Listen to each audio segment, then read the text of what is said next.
Arrhenius concepts of acid and base. तो Arrhenius concept acid और base के लिए क्या है, एक साइंटिस्ट थे Arrhenius, उन्होंने 1984 में स्वीडिश के केमिस्ट थे, तो इन्होंने बताया कि जो एसिड होता है, एसिड को इन्होंने कैसे डिफाइन किया इनके अकॉर्डिंग कि the substance which gives H plus ion or hydronium ion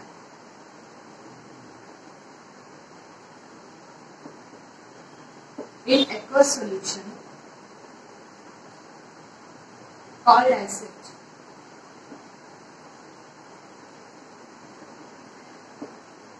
ऐसे सब्सटेंस जिनको यदि आप वाटर में डालें तो वाटर में डालने पर यदि वो H प्लस आयन को प्रोड्यूस करते हैं या फिर वो H3O प्लस आयन को प्रोड्यूस करते हैं, तो इनको आप क्या बोलेंगे, एसिड बोलेंगे। कंडीशन क्या रखा उन्होंने कि वो एक्वस सॉल्यूशन मींस वाटर में क्या प्रोड्यूस करना चाहिए, जिस सब्सटेंस में यदि वो H प्लस और H3O प्लस आयन को प्रोड्यूस कर रहा है तो वो एसिड होगा। फॉर एग्जाम्पल जैसे कि H2SO4 है, HNO3 है, एसिटिक एसिड है, फॉर्मिक एसिड है, HCl है, H2CO3 है,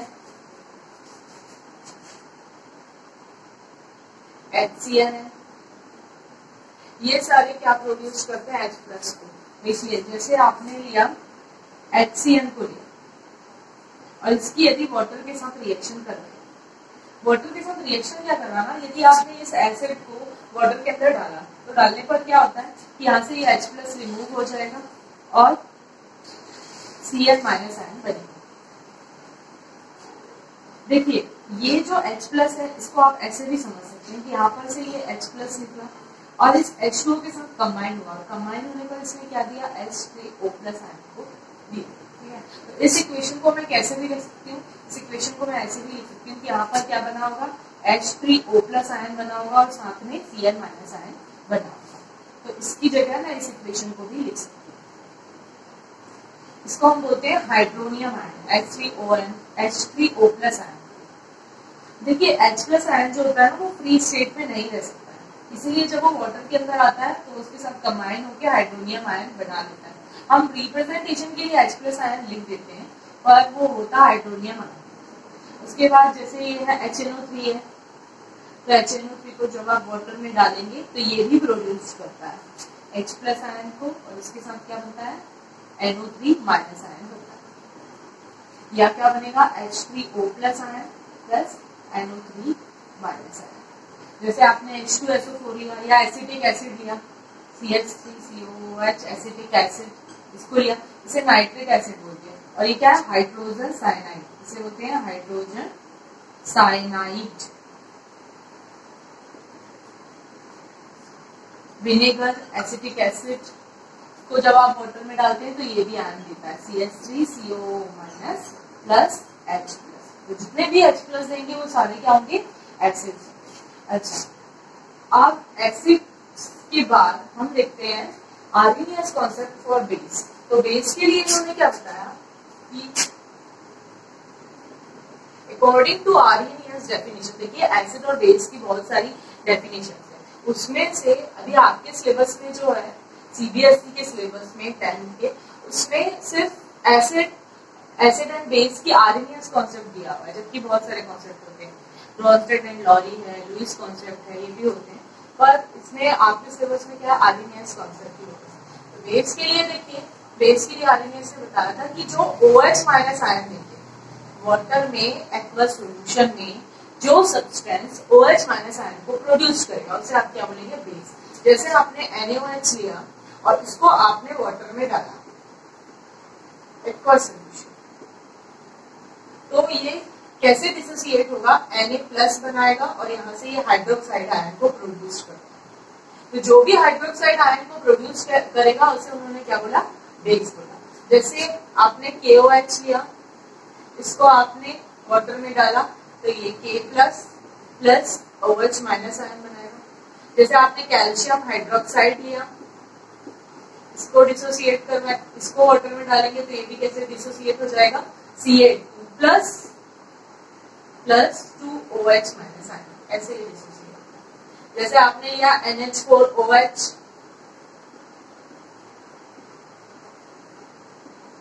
तो ये NH4 plus OH minus ion में डिसोसिएट होगा। तो बेस की डेफिनेशन क्या होगी? The substance which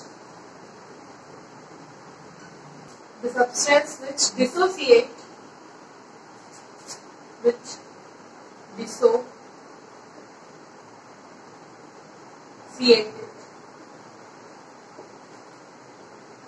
in aqueous solution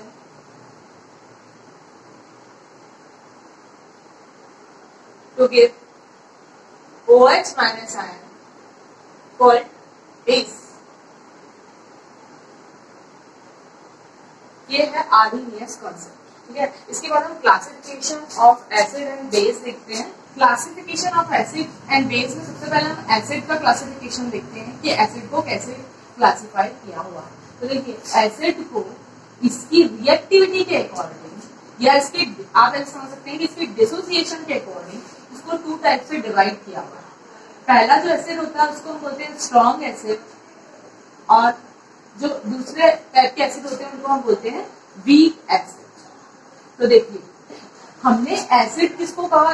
अभी इसके पहले हमने जो डेफिनेशन पढ़ी उसमें, जो कि क्या करते हैं, डिसोसिएट हो जाए according to ionization and dissociation. इसी के बेस पर आपने क्या बताया, किसको डिफाइन किया? एसिड को डिफाइन किया। इसी के अकॉर्डिंग आपने किसको डिफाइन किया? बेस को डिफाइन किया। तो अभी हम एसिड के लिए पढ़ रहे हैं तो एसिड ही लिखते हैं। तो आयोनाइजेशन और डिसोसिएशन होता है वो एसिड होते हैं। तो देखिए, जिसमें यदि कंप्लीटली आयोनाइजेशन हो जाए, जैसे यदि आपने यहाँ पर 100 मॉलिक्यूल किसके लिए हुए हैं, जैसे आपने लिया HCl, ठीक है, और इसके यदि आपने 100 मॉलिक्यूल लिए हुए हैं, ये एसिड है, इसके 100 मॉलिक्यूल लिए, इसके 100 मॉलिक्यूल को यदि आपने वाटर में डाला, आपने एक, समझ लीजिए कि आपने एक 1 ml का HCl का सॉल्यूशन लिया था। ये एक टेस्ट ट्यूब है, इसमें वाटर रखा हुआ है, और इस वाटर के अंदर आपने 1 ml का किसका सॉल्यूशन डाला? HCl का सॉल्यूशन को डाला, और इस 1 ml के अंदर सपोज करिए कि इसके 100 मॉलिक्यूल है, ठीक है। तो मैं सपोज बता दूं इसके अंदर 100 मॉलिक्यूल, तो क्या होगा कि इसमें जितने 100 मॉलिक्यूल वाटर में जैसे ही जाएंगे तो ये सारे 100 मॉलिक्यूल डिसोसिएट हो जाएंगे H प्लस, मतलब 99.89 इतने अप्रॉक्स % ये डिसोसिएट हो जाएंगे। इसको हम 100 ही समझते हैं।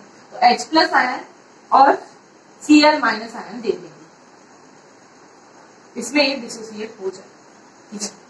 तो देखिए, एसिड अपनी एसिड कैरेक्टर को किसके कारण रिप्रेजेंट करता है? Due to the presence of H plus ion, इसके कारण वो उसके एसिडिक कैरेक्टर को शो करता है। तो जितना ज्यादा H प्लस आयन होगा उसका एसिडिक कैरेक्टर उतना ज्यादा होगा, वो उतना ज्यादा स्ट्रॉन्ग एसिड होगा, उतना ज्यादा कोरोसिव होगा, ठीक है। तो ये स्ट्रॉन्ग एसिड आप किसको बोलेंगे? जिसमें कि क्या हो रहा है, कंप्लीट आयोनाइजेशन हो रहा है, कंप्लीट आयोनाइजेशन अकर, ठीक है। उसको आप क्या बोलते हैं? उसको आप बोलते हैं स्ट्रॉन्ग एसिड। और वीक एसिड किसको बोलते हैं? जैसे आपने यहाँ पर लिया CH3COOH, ये एक वीक एसिड का एग्जांपल है, ठीक है। या फिर आपने लिया H2CO3 कार्बोनिक एसिड, या फिर आपने लिया HCl हाइड्रोजन साइनाइड, ये वीक एसिड के एग्जांपल हैं। तो जब आप इन वीक एसिड को वाटर में डालते हैं, जैसे CH3COOH, इसको जब आपने वाटर में डाला, तो जैसे यदि आपने इसके 200 मॉलिक्यूल डाले, 200 मॉलिक्यूल डाले, तो 200 मॉलिक्यूल में से इसके सिर्फ 20 मॉलिक्यूल ही डिसोसिएट होंगे, और लेस देन 20 मॉलिक्यूल, और बाकी ये जो एसिड है इसमें डिसोसिएशन नहीं होगा, वो इसी फॉर्म में रहेगा। तो बाकी जो डिसोसिएट हो जाएंगे वो क्या बनाएंगे? CH3CO माइनस और H प्लस। तो इसके 200 में से इसके कितने मॉलिक्यूल यहाँ पर डिसोसिएट हो जाएंगे? इसके 20 मॉलिक्यूल बस डिसोसिएट, और ये आयंस को बनाएंगे, बाकी नहीं डिसोसिएट होंगे। तो देखिए इसकी रिएक्टिविटी किस कारण से होती है, एसिड की H प्लस आयन के कारण। और यहाँ पर 200 में से 20 मॉलिक्यूल डिसोसिएट हो रहे हैं, तो H प्लस आयन की कंसंट्रेशन कितनी होगी, वहां पर कितने H प्लस प्रेजेंट होंगे, 20। जबकि यहाँ पर देखिए आप 100 मॉलिक्यूल में पूरे कितने 99% डिसोसिएशन हो गया, मतलब 99 मॉलिक्यूल इसमें डिसोसिएट हो गया। तो H प्लस आयन की कंसंट्रेशन किसमें ज्यादा हो गई, इसमें ज्यादा। जबकि आपने तो इसमें मॉलिक्यूल भी कम लिए थे, इसमें तो मॉलिक्यूल भी ज्यादा लिए। ठीक है, तो ये वीक एसिड और स्ट्रॉन्ग एसिड होते हैं, जिसमें की कंप्लीटली आयोनाइजेशन हो वो स्ट्रॉन्ग एसिड, और वीक एसिड वो होते हैं जिनमें की क्या होता है, वेरी आयोनाइजेशन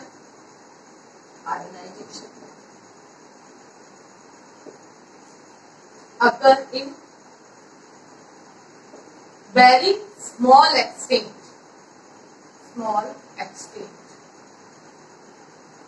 इसके और एग्जांपल देखिए, जैसे H2CO3 है, ये भी किसका एग्जांपल है, वीक एसिड का एग्जांपल है। इसको जब आप वाटर में डालेंगे तो ऐसे इसके भी बहुत कम मॉलिक्यूल डिसोसिएट होंगे, और डिसोसिएट होकर ये बनाएंगे। HCl है, हाइड्रोजन साइनाइड है, ये भी एक वीक एसिड का एग्जांपल है। इसको आप एक्वस में डालेंगे तो ये H plus plus cyanide ion को ये बनाएगा। ठीक है, इसको बोलते हैं हाइड्रोजन साइनाइड।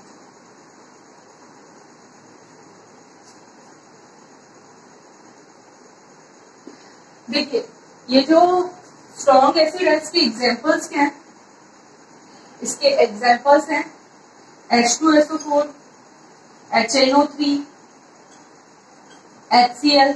ये 3 एग्जांपल है किसके, स्ट्रॉन्ग एसिड, और वो एग्जांपल है किसके, वीक एसिड। फॉर्मिक एसिड भी एक वीक एसिड ही होता है, HCOH ये भी एक वीक एसिड होता है, फॉर्मिक एसिड। इसके बाद हम क्लासिफिकेशन, लेकिन उस क्लासिफिकेशन ऑफ बेस देखते हैं, लेकिन उससे पहले आप समझिए कि जो स्ट्रॉन्ग एसिड है, ये स्ट्रॉन्ग एसिड को आप इलेक्ट्रोलाइट भी बोलते हैं। ये जो स्ट्रॉन्ग एसिड और वीक एसिड है, तो आप ये बताइए कि यदि आपने इलेक्ट्रिसिटी को पास करवाया, तो इलेक्ट्रिसिटी स्ट्रॉन्ग एसिड में कंडक्टिविटी ज्यादा होगी या वीक एसिड में कंडक्टिविटी ज्यादा होगी? कंडक्टिविटी किसमें ज्यादा होगी, स्ट्रॉन्ग एसिड में कंडक्टिविटी ज्यादा होगी। क्यों? क्योंकि इलेक्ट्रिकल कंडक्टिविटी होती किस वजह से, H प्लस आयन की प्रेजेंस के कारण होती है। कोई भी एसिड यदि इलेक्ट्रिसिटी को कंडक्ट करता है, हमने लास्ट लेक्चर में पढ़ा था एक एक्टिविटी के थ्रू, तो वो किसके कारण करता है, H प्लस आयन के कारण करता है। ठीक है, तो यदि H प्लस आयन ही कम प्रेजेंट रहेंगे तो इलेक्ट्रिकल कंडक्टिविटी भी क्या हो जाएगी, कम। और इसीलिए वीक एसिड जो है उनको हम क्या बोलते हैं, वीक इलेक्ट्रोलाइट भी बोलते हैं, और स्ट्रॉन्ग एसिड को हम क्या बोलते हैं, स्ट्रॉन्ग इलेक्ट्रोलाइट भी बोलते हैं। इलेक्ट्रोलाइट क्या होते हैं समझिए, इलेक्ट्रोलाइट क्या होते हैं, the substance which furnish ion. देखिए जो सब्सटेंस किसको फर्निश करते हैं, आयन को फर्निश करते हैं। ठीक है, यदि वो H प्लस होगा तो हम उसको क्या बोल देंगे, जैसे कोई एक सब्सटेंस है, देखिए AB एक सब्सटेंस, ये यदि एक्वस सॉल्यूशन में, मतलब H2O में, एक्वस सॉल्यूशन में वाटर में, यदि ये आयन दे रहा है A plus and B minus, तो प्लस वाले को हम क्या बोलते हैं, केटायन, और B वाले को हम क्या बोलते हैं, एनायन। तो यदि कोई सब्सटेंस केटायन और एनायन को यदि प्रोड्यूस कर रहा है तो आप उसको इलेक्ट्रोलाइट बोलते हैं। तो आप मुझे बताइए, ये H2SO4 है, ये भी तो आयन देता है, तो ये 2 आयन देगा, एक H प्लस देगा, एक SO4 2 माइनस देगा, तो इसने भी तो केटायन और एनायन दिया।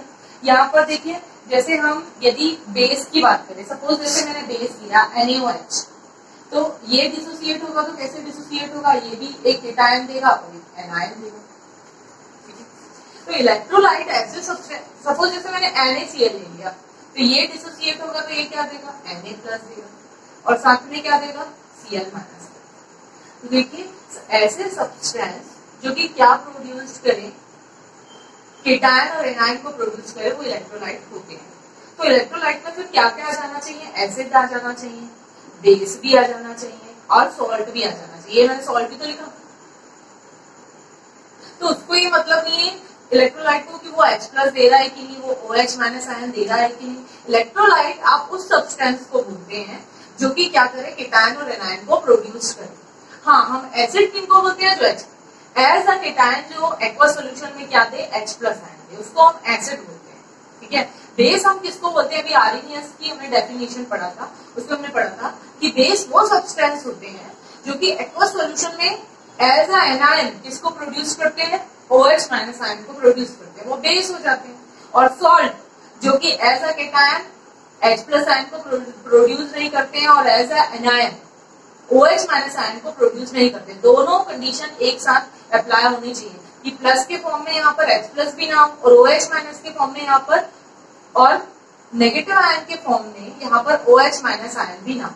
ये दोनों कंडीशन साथ में जब अप्लाई हो जाती है तब वो क्या होता है, सॉल्ट बनता है।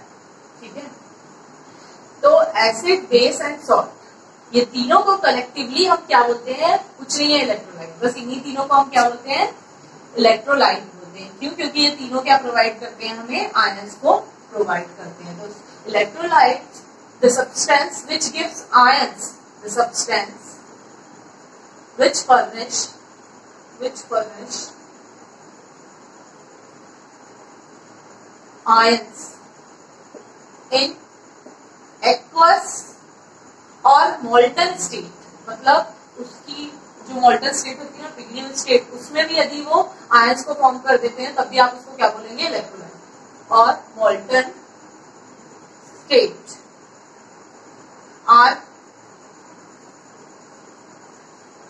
are called electrolyte. For example, यही होंगे इसके example, acid, base and salt. Acid में एसिड के एग्जाम्पल लिख लीजिएगा, बेस में बेस के, और सॉल्ट में किसके जाएंगे, सॉल्ट के एग्जाम्पल्स आ जाएंगे। तो यहाँ पर मैं एक्सप्लेन क्या कर रही थी कि जो स्ट्रॉन्ग एसिड्स होते हैं, ठीक है, स्ट्रॉन्ग एसिड्स और वीक एसिड्स दोनों को भी आप क्या बोलेंगे, both are electrolyte, both are electrolyte. But यदि आप इसमें इलेक्ट्रिकल कंडक्टिविटी देखें तो ये क्या होगी, ये हाईली इलेक्ट्रिक, इसकी कंडक्टिविटी ज्यादा होगी। ठीक है, क्यों, क्योंकि इसमें higher, due to higher H plus ion concentration, electrical conductivity is more, electrical conductivity is high, और यहां पर इलेक्ट्रिकल कंडक्टिविटी इसकी कैसी होगी, low, due to low H plus ion concentration, low electrical conductivity.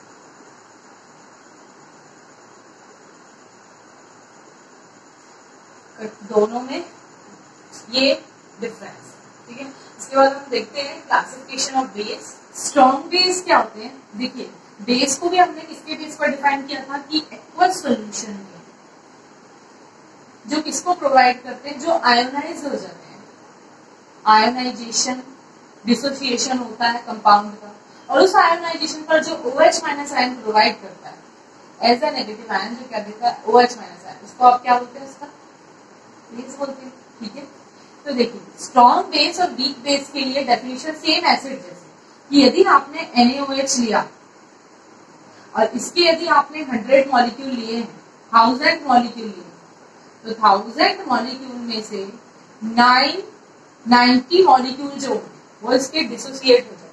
ठीक है, वैसे तो कंप्लीट 100% ही डिसोसिएशन होता है, मुझे 999 ही लिखना चाहिए था, पर मैंने 990 लिखा। चलिए 998, तो इतने मॉलिक्यूल इसके क्या हो जाएंगे, डिसोसिएट, ब्रेक हो जाएंगे, आयोनाइज हो जाएंगे। आयोनाइजेशन मतलब कि कोई कंपाउंड अपने आयन में जब ब्रेक हो जाता है तो उसको बोलते हैं आयोनाइजेशन, और उसी को क्या बोलते हैं, डिसोसिएशन। ठीक है, तो NaOH जब आपने इसको वाटर में डाला तो इसके इतने मॉलिक्यूल में से 1000 में से 999 मॉलिक्यूल इसके आयन में डिसोसिएट हो जाते। ठीक है, और यदि आपने वीक बेस क्या होते हैं, इसका एग्जांपल होते हैं, वीक बेस के एग्जांपल होते हैं जैसे अमोनियम हाइड्रोक्साइड है, ये वीक बेस है, और जो कैल्शियम हाइड्रोक्साइड है जो चूना आपके घर में होता है ना, वो भी क्या होता है, वीक बेस होता है। तो जब आपने, जैसे ये अमोनियम हाइड्रोक्साइड है, ठीक है। इसको आपने यदि वाटर के अंदर डाला, तो यदि आपने इसके 1000 मॉलिक्यूल या आपने इसके 3000 मॉलिक्यूल लिए और इसको आपने वाटर के अंदर डाला, तो वाटर के अंदर डालने पर जो अमोनियम आयन बनेगी, यहाँ से कौन सा आयन बनेगा, अमोनियम आयन और एक हाइड्रोक्साइड आयन। तो इसके 3000 में से कितने मॉलिक्यूल डिसोसिएट होंगे, सिर्फ 100 मॉलिक्यूल इसके डिसोसिएट, या मैंने यहाँ 100 भी ज्यादा हो गया, ऐसे कम मॉलिक्यूल इसके क्या होंगे, डिसोसिएट होंगे। तो आप ये बताइए कि डिसोसिएशन किसमें ज्यादा हो रहा है, इसका जो बेसिक कैरेक्टर है वो किसके बेस पर डिफाइन है, OH माइनस आयन के बेस पर। जितने ज्यादा OH माइनस होंगे उतनी ज्यादा वो बेसिसिटी को कॉज करेगा, ठीक है, उतना ज्यादा वो बेसिक कैरेक्टर रखेगा, जितनी ज्यादा किसकी कंसंट्रेशन होगी, OH माइनस आयन। लेकिन यहाँ पर क्या, OH माइनस आयन की कंसंट्रेशन कम है, तो इसीलिए ये बेसिक कैरेक्टर इसका क्या हो जाएगा, कम। इसलिए हम इसको क्या बोलते हैं, वीक बेस, और इसको हम क्या बोलते हैं, स्ट्रॉन्ग बेस। तो स्ट्रॉन्ग बेस वो होंगे जिनमें की कंप्लीट आयोनाइजेशन होगा, 100% आयोनाइजेशन होगा, और वीक बेस वो होंगे जिनमें की बहुत ही स्मॉल एक्सटेंट में, बहुत ही वेरी स्मॉल अमाउंट में कंपाउंड क्या होंगे, डिसोसिएट, उनको हम बोलेंगे वीक बेस। तो इसके एग्जांपल है NaOH, KOH, ठीक है, और बहुत इसके तो बहुत एग्जांपल है, अल्केलिक मेटल के तो बहुत एग्जांपल्स है, जैसे लिथियम हाइड्रोक्साइड है, BaOH टेकन ट्वाइस है, इसके एग्जांपल्स बहुत सारे। तो मेनली आप किसके एग्जांपल लर्न रखिएगा, आप वीक बेस और वीक एसिड के एग्जांपल को लर्न रखिएगा। अब इसमें इसकी हम डेफिनेशन देख लेते हैं। ये डेफिनेशन है स्ट्रॉन्ग बेस की और वीक बेस की। देखिए ये दोनों भी इलेक्ट्रोलाइट है, क्योंकि बेस इलेक्ट्रोलाइट है तो वीक बेस भी इलेक्ट्रोलाइट होगा और स्ट्रॉन्ग बेस भी इलेक्ट्रोलाइट होगा, ठीक है। वो कम आयोनाइज होता है, बट आयोनाइज तो होता है ना, इसलिए वो इलेक्ट्रोलाइट होगा। हाँ, पर आप इसको क्या बोलेंगे, आप इसको बोलेंगे स्ट्रॉन्ग इलेक्ट्रोलाइट,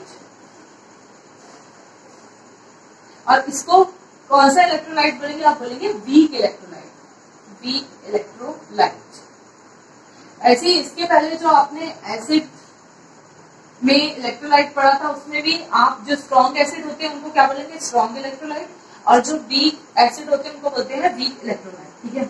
आप देखिए क्योंकि इसमें कंसंट्रेशन OH माइनस आयन की ज्यादा होती है, इसीलिए इलेक्ट्रिकल कंडक्टिविटी भी इसकी ज्यादा होगी, ठीक है, और इसकी इलेक्ट्रिकल कंडक्टिविटी कम होगी और इसकी इलेक्ट्रिकल कंडक्टिविटी ज्यादा होगी। इसके बाद हम पढ़ते हैं बेस एंड एल्केलाइन। देखिए एक टर्म होती है बेस एंड एल्केलाइन ना, बहुत सारी जगह पर अभी आप 10th में यहाँ से ये टर्म सुन रहे हैं फर्स्ट टाइम, एल्केलाइन की बेस को एल्केलाइन भी बोलते हैं, ठीक है। लेकिन आप जैसे जैसे और आगे क्लासेस में जाएंगे तो आपको कहीं पर बेस लिखा हुआ मिलेगा, कहीं पर आपको एल्केलाइन लिखा हुआ मिलेगा, है ना। तो ये एक ही वर्ड है, बेस एंड एल्केलाइन, लेकिन डिफरेंस क्या है बेस एंड एल्केलाइन में, ये आप समझिए, ठीक है। देखिए बेस आप किसको कहेंगे और एल्केलाइन आप किसको कहेंगे। तो बेस आप उसको कहेंगे जो कि एसिड के साथ रिएक्ट होने पर सॉल्ट को प्रोड्यूस करे। बस बेस के लिए इतनी कंडीशन है कि वो यदि एसिड के साथ रिएक्ट कर रहा है तो वो उसको क्या कर दे, न्यूट्रलाइज कर दे, तब आप उसको क्या बोलेंगे, आप उसको बेस बोल देंगे, ठीक है। लेकिन एल्केलाई आप किसको बोलेंगे, एल्केलाई आप उसको बोलेंगे जो कि वाटर में इन H2O they can produce OH minus ion, जो कि वाटर में किसको प्रोड्यूस करे, OH माइनस आयन को प्रोड्यूस करे, ठीक है। और सेकेंड कंडीशन है कि ये सॉल्यूबल भी होने चाहिए, H2O में सॉल्यूबल इन वाटर,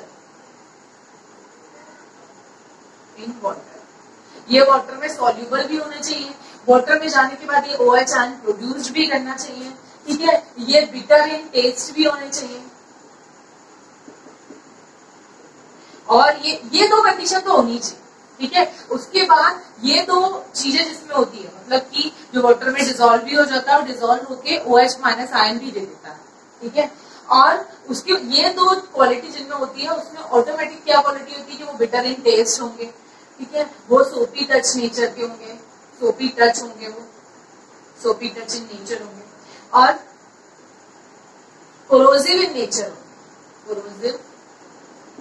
कोरोसिव होते हैं, ठीक है।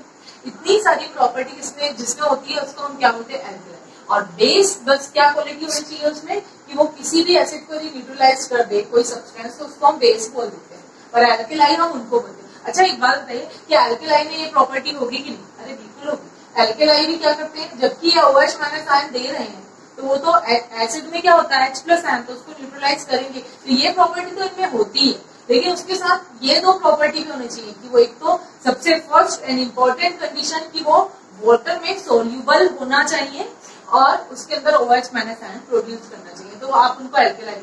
तो एल्केलाइन भी एसिड को न्यूट्रलाइज कर सकती है। एल्केलाइन यदि वाटर के साथ रिएक्ट करेगी, सॉरी एसिड के साथ रिएक्ट करेगी, तो ये भी किसको प्रोड्यूस करेगी, सॉल्ट।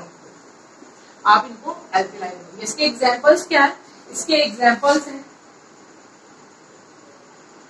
बेस के CuO जैसे कॉपर का ऑक्साइड है, ठीक है, ZnO, Fe2, FeOH taken thrice, AlOH taken thrice, ठीक है। देखिए ये जो बेस है ना, और ये जो मैंने इसके एग्जांपल्स लिखे हैं, तो ये सारे क्या है, वाटर इनसॉल्यूबल है। ये सारे क्या है, मतलब जो बेस होते हैं, base are insoluble in water. तो बेस क्या होंगे, इनसॉल्यूबल होते हैं वाटर, ठीक है। अच्छा आप बताइए कि जो सारे एल्केलाइन होंगे उनको क्या आप बेस बोल सकते हैं? बोल सकते हैं ना, क्योंकि इसकी कंडीशन क्या है कि एसिड के साथ रिएक्ट करे और सॉल्ट बना ले, न्यूट्रलाइज कर दे, तो वो कंडीशन तो ये सेटिस्फाई कर रहा है। तो जितने भी एल्केलाइन होंगे वो सारे बेस हो जाएंगे। क्यों? क्योंकि वो बेस की प्रॉपर्टी को एग्जिस्ट करते हैं। लेकिन all base are not alkaline, ठीक है। All base are not alkaline, but all alkaline are base। ये Cu2O है, ये सिर्फ मैंने यहाँ पर एग्जांपल्स कॉमन एग्जांपल नहीं लिखे जो कि एल्केलाइन भी हो और बेस भी हो, ऐसे मैंने कॉमन एग्जांपल नहीं लिखे। यहाँ पर मैंने जो लिखे हैं ये सिर्फ बेस के एग्जांपल है, मतलब ये सिर्फ और सिर्फ हम इनको बेस बोल सकते हैं, इनको हम एल्केलाइन नहीं बोल सकते। एल्केलाइन के मैं एग्जांपल लिख रही हूँ। एग्जांपल इसके होते हैं NaOH, KOH, CaOH taken twice, ammonium hydroxide, और जैसे Na2O है, Na2CO3 है, NaHCO3 है, सोडियम बाइकार्बोनेट। ये सारे वाटर में सॉल्यूबल है। अब आप मुझे एक बात बताइए कि यदि मैंने NaOH लिया फॉर एग्जाम्पल, जिनको आप क्या बोल सकते हैं, मैं यहाँ पर कॉमन एग्जाम्पल लिख रही हूँ। कॉमन एग्जाम्पल का मतलब क्या है कि जो क्या हो, एल्केलाइन भी हो एज वेल एज जो क्या भी हो, बेस भी हो, ठीक है। उनको आप उनके एग्जाम्पल्स लिख रही हूँ, तो उनके एग्जाम्पल्स है जैसे मैंने लिखा NaOH। अब देखिए NaOH एसिड को तो न्यूट्रलाइज कर ही लेगा, तो ये बेस तो हो गई, और साथ में ये वाटर में सॉल्यूबल भी है, और उसमें जाने के बाद OH माइनस आयन भी देता है, बिटर इन टेस्ट भी है, सोपी टच भी है, कोरोसिव भी है। तो आप इसको क्या बोलेंगे, आप इसको बोलेंगे ये क्या है, एल्केलाइन भी है, एल्केलाइन भी है। इसीलिए मैंने कहा कि देखिए जो OH माइनस आयन दे रहा है तो वो तो ये कंडीशन को सेटिस्फाई कर ही लेगा, इसलिए जितने भी एल्केलाइन होंगे वो सारे बेस होते हैं। All alkaline are base, but all base are not alkaline. जैसे देखिए Cu2O है, इसको यदि आपने वाटर में डाला, H2O में डाला, तो ये इनसॉल्यूबल हो जाएगा, इनसॉल्यूबल इन वाटर। तो अब ये सिर्फ क्या हो गया, ये सिर्फ क्या है, बेस, ठीक है। ये क्या नहीं है, ये एल्केलाइन नहीं है, ये इसकी कंडीशंस। जैसे एक क्वेश्चन कभी कभी पूछ लिया जाता है कि which is the base and not alkaline, which is the base is a base and not alkaline, not a alkaline. ये क्वेश्चन बहुत आते हैं। एग्जाम्पल में आपको 3 एग्जाम्पल्स ऐसे दिए होते हैं जो कि वाटर सॉल्यूबल होते हैं, वो एल्केलाइन होते हैं, और एक ऐसा होता है जबकि, तो ये क्वेश्चन बहुत बनता है इस पैटर्न का क्वेश्चन है ना। तो which is a base and not a alkane. तो देखिए इसको हम एग्जांपल्स के थ्रू समझ सकते हैं। अभी मैं एक्सप्लेन कर रही हूँ तो कि जैसे मैंने ये CuO लिया तो ये क्या है, एक बेस तो है। क्यों? क्योंकि ये एसिड को न्यूट्रलाइज कर देगा, एसिड के साथ रिएक्ट कर जाएगा, सॉल्ट को फॉर्म कर देगा। लेकिन ये क्या नहीं है, ये एल्केलाई नहीं है। ठीक है, तो आप बेस उनको बोलेंगे जो कि एसिड के साथ रिएक्ट कर जाए पर वो एल्केलाई ना हो, मतलब कि वाटर में सॉल्युबल ना हो। अच्छा, इसके बाद एक क्वेश्चन कभी भी ऐसे पूछा जाता है कि are base and alkali are same. ऐसा भी कभी कभी पूछा जाता है क्या दोनों ये सेम होते हैं? तो ये दोनों सेम हो सकते हैं। किस कंडीशन में हो सकते हैं? मैंने यहाँ पर एग्जांपल लिखा कि यदि वो बेस की एल्केलाई होगा तो वो बेस हो गई, यानी यदि कोई सब्सटेंस वाटर में सॉल्युबल है, OH माइनस आयन को दे रहा है तो एल्केलाई भी होगा और बेस भी होगा। ठीक है, लेकिन यदि वो डिसॉल्व नहीं हो रहा है वाटर में और OH माइनस आयन को नहीं दे रहा है तब वो सिर्फ क्या होगा, बेस। तो ऐसे कुछ क्वेश्चन इसके होते हैं जो पूछे जाते हैं। इसके बाद हम देखते हैं concentration of acids. Concentration of acid and base आप किसके बेस पर डिफाइन करते हैं? अमाउंट ऑफ वाटर जो उसमें प्रेजेंट होता है उसके बेस पर आप डिफाइन करते हैं। आप बोलते हैं ना कि ये डाइल्यूट है, डाइल्यूट एसिड है, या फिर आप क्या बोलते हैं ये डाइल्यूट बेस है। ऐसे आप क्या बोलते हैं कि ये कंसंट्रेटेड एसिड है, या फिर क्या बोलते हैं कंसंट्रेटेड बेस है। तो ये आप किस बेस पर होते हैं? उसमें जो अमाउंट ऑफ वाटर प्रेजेंट होता है उसके। यदि वाटर क्या होता है इसमें H2O लेस अमाउंट में होता है तब आप उसको क्या बोलते हैं? वो डाइल्यूट है। और यदि H2O का अमाउंट क्या होता है लार्ज तब आप उसको क्या बोलते हैं? कि वो डाइल्यूट है। और कंसंट्रेटेड कब बोलते हैं? जबकि no amount of water present in the solution और very small amount of water present in the solution, तब आप उसको क्या बोलते हैं? आप उसको डाइल्यूट सॉल्यूशन, आप उसको कंसंट्रेटेड सॉल्यूशन बोलते हैं। ठीक है, आप इसके बेस पर देखिए इनका इफेक्ट कैसे काम करता है। सपोज जैसे स्ट्रॉन्ग एसिड है,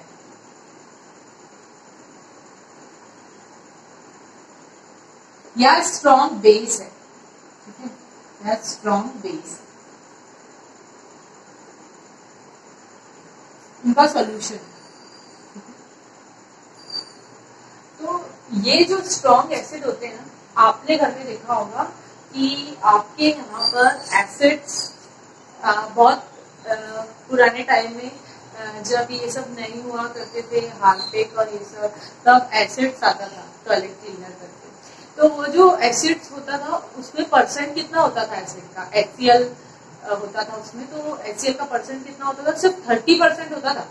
मतलब आप समझ रहे हैं कि उसमें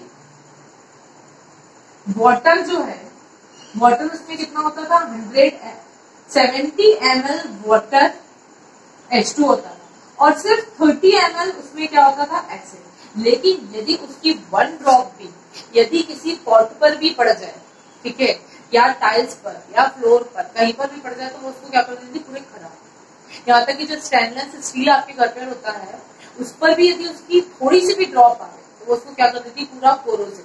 30% जो सॉल्यूशन आपके घर में होता है ना, मैं एग्जांपल बता रही हूँ, तो 30% का सॉल्यूशन होता है, मतलब 30% मतलब डाइल्यूट हो गया।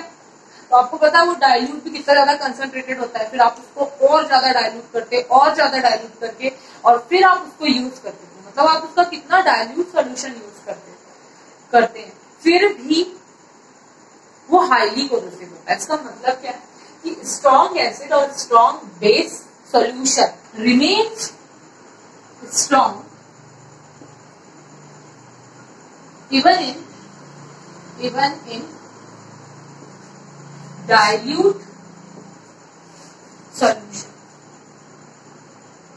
यदि आप डाइल्यूट एसिड लेंगे या फिर आप डाइल्यूट बेस लेंगे तो इसका सॉल्यूशन भी कैसे बिहेव करेगा? स्ट्रॉन्ग बिहेव करेगा, स्ट्रॉन्ग सॉल्यूशन के जैसे बिहेव करेगा। ठीक है, यदि H2SO4 है, HCl है, ठीक है, HNO3 है, इनका यदि आप बहुत डाइल्यूट सॉल्यूशन भी लेंगे ना, क्योंकि इसमें 100% डिसोसिएशन होता है, तो इसमें H+ आयन की कंसंट्रेशन ज्यादा होती है। अभी मैंने मॉलिक्यूल के थ्रू आपको कंपेयर करके पढ़ाया कि इसके यदि हम कम मॉलिक्यूल भी लेते हैं तो डिसोसिएशन तो इसी में ज्यादा हो रहा है।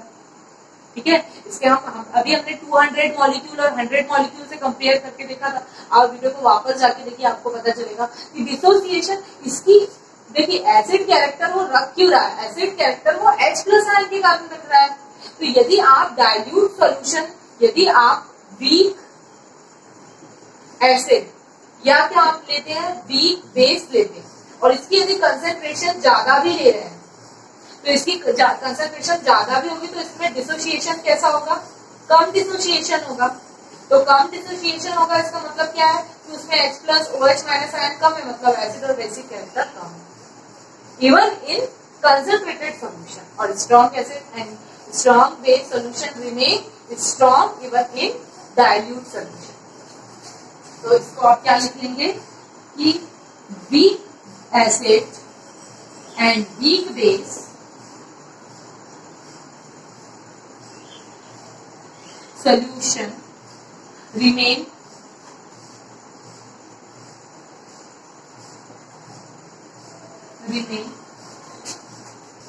weak even in concentrated solution, even in concentrated solution.